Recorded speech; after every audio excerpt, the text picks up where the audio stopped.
Bonjour à tous, bienvenue dans ce nouveau point créa, c'est Guillaume Chifflot au micro, et on va donc, comme d'habitude, regarder une campagne et ensemble se demander comment est-ce qu'on peut l'améliorer. L'améliorer c'est quoi? C'est la rendre plus performante graphiquement, la rendre plus performante au niveau de son sens, de ses idées, et faire en sorte qu'elle soit plus efficace pour porter son message auprès des personnes à qui elle s'adresse. Alors aujourd'hui, un numéro où on va parler à nouveau de rédaction, d'abord. On va parler de slogan et on va se demander si on n'a pas vu ces derniers temps la meilleure accroche de l'année. En tout cas, la meilleure accroche de l'année pour un film de Liam Neeson. Voilà, vous me voyez venir, vous avez vu cette affiche avec le regard noir des yeux bleus de notre ami Liam Neeson.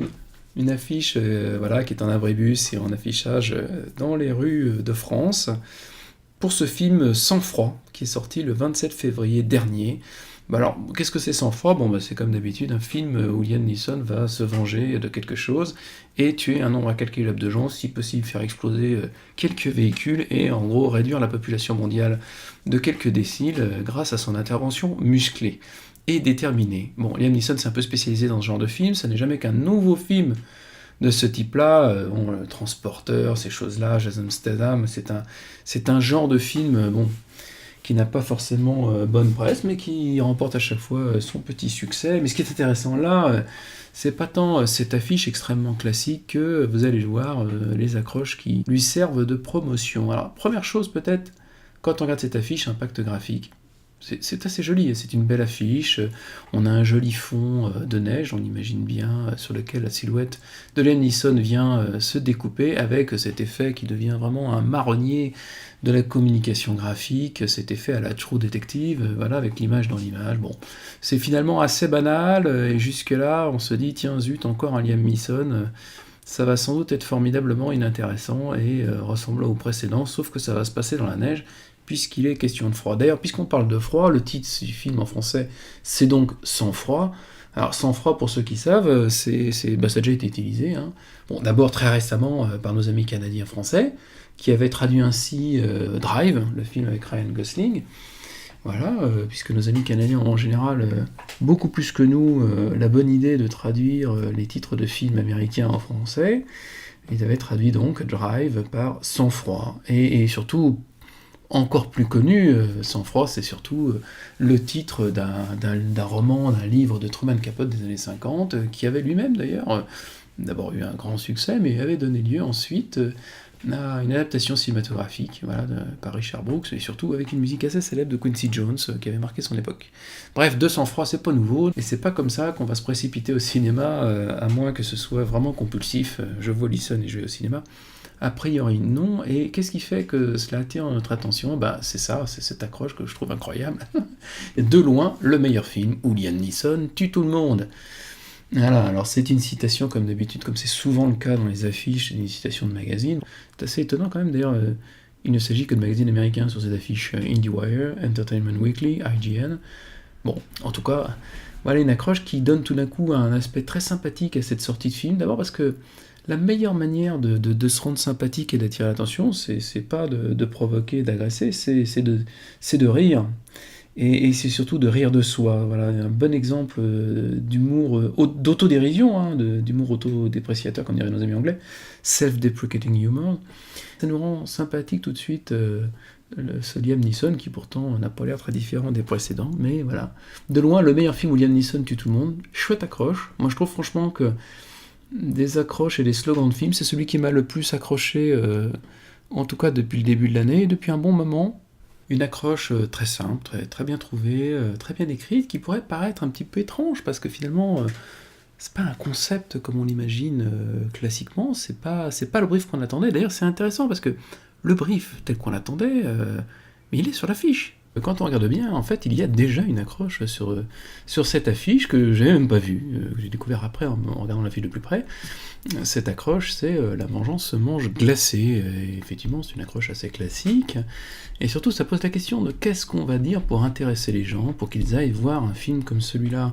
Et quand on fait le choix de chercher une accroche autour de la vengeance qui se mange glacée, c'est quoi? C'est qu'on se dit, voilà, ce film, il faut définir ce qu'il est, il faut expliquer aux gens ce qu'il est et pourquoi aller le voir, parce que c'est un film, c'est un polar qui se passe dans le froid. Et là, tout de suite, la question se pose, c'est que des polars qui se passent dans le froid, il y a eu plein.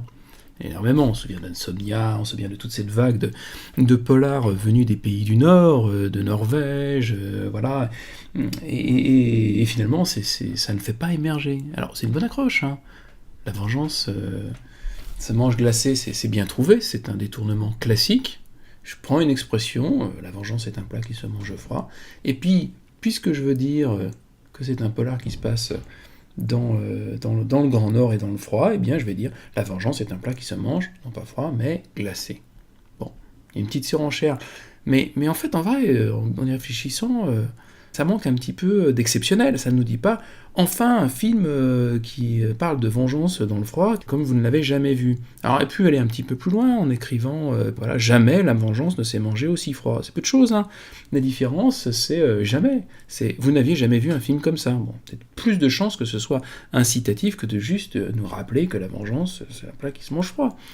Quand on fait ça, eh bien on se dit, ce qui fait que je vais aller voir ce film en tant que spectateur, c'est parce que c'est un polar qui se passe dans le froid. Et je vous le dis, il y en a déjà eu plein. Donc c'est finalement beaucoup plus astucieux et beaucoup plus intéressant de mettre en avant ce commentaire d'IndieWire sur le meilleur film de Liam Neeson où il tue tout le monde. Pourquoi? Parce qu'en fait on évite l'écueil de dire bah écoutez finalement c'est un film, c'est un polar qui se passe dans le froid comme tous les autres, et vous créez une connivence, tout simplement. Voilà, donc c'est intéressant parce qu'au lieu d'avoir un choix, je vais prendre le brief, et puis je vais l'illustrer avec une phrase, eh bien on se dit finalement on peut avoir quelque chose de beaucoup plus fort en tournant autour de la personnalité de l'acteur et même voilà, du style de film finalement très attendu qu'il fait, et en le présentant avec second degré, on le rend sympathique. Pour les puristes, alors là c'est pour les DA, hein, la typo utilisée sur ce film c'est une typo qui s'appelle le sérif gothique, ITC sérif gothique. Alors je dis ça parce que, bon d'abord c'est une typo qui est assez rarement employée. C'est assez intéressante, elle a un peu vieux cul, hein, il faut quand même le dire, mais elle est quand même intéressante. Puis alors surtout, elle a quand même beaucoup de personnalité, il y a certaines lettres extrêmement différenciantes. D'abord ces empacements un peu étranges, cette radicalité dans le dessin, et puis ce R, voilà, qui est reconnaissable entre mille. Je dis ça parce que cette typographie, ITC série gothique, avait marqué l'identité graphique de toute une maison d'édition des années 80 qui a réédité beaucoup de classiques, de l'horreur, de l'épouvante, du fantastique et de la science-fiction, les éditions Néo, nouvelles éditions Oswald, et voilà, qui avaient basé leur identité graphique autour de cette typographie, et il faut dire, le résultat était assez réussi. Alors, le résultat était non seulement réussi à cause de cette typographie, de la constance de la mise en page qu'ils avaient choisie, mais aussi à cause des illustrations célébrissimes de Jean-Michel Nicolet, illustrateur de science-fiction. Alors là aussi, c'est intéressant de se pencher un petit peu sur le sujet. Jean-Michel Nicolet, c'était un illustrateur de la bande à métal, hein, qui avait beaucoup fait d'illustrations à l'époque, voire un petit peu dans les ciné, mais c'est surtout un illustrateur qui a beaucoup travaillé dans les domaines de la science-fiction, du fantastique, et qui a aussi beaucoup fait de couvertures de livres pour d'autres éditeurs, comme Titre SF à l'époque, hein, pour des bouquins célèbres, qui toujours des choses extrêmement graphiques, extrêmement fortes, très reconnaissables, surtout, voilà, un style extrêmement reconnaissable. Bon, Jean-Michel Nicolet, il est toujours vivant, hein, il continue à faire des illustrations, d'ailleurs celui qui illustre, c'est amusant quand même, il illustre la collection Chair de poule de R.L. Stine pour les enfants chez Bayard Poche, donc il continue à faire des illustrations, mais enfin, il restera quand même célèbre pour cette collection Néo. Voilà, on s'est un petit peu éloigné de notre sujet, parce qu'il fallait parler aussi de cette typo, c'est quand même intéressant, d'autant plus que, eh bien, elle donne une personnalité forte à cette affiche, et que le fait que notre accroche soit écrit dans cette typo n'est pas anodin. Ça donne de la personnalité à quelque chose qui vraiment, je pense, et à mon avis, hein, c'est vite dit, mais je trouve que c'est la meilleure accroche de film de Liam Neeson depuis le début de l'année. Vraiment.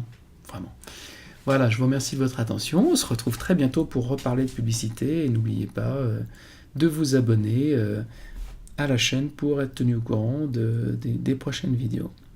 Au revoir.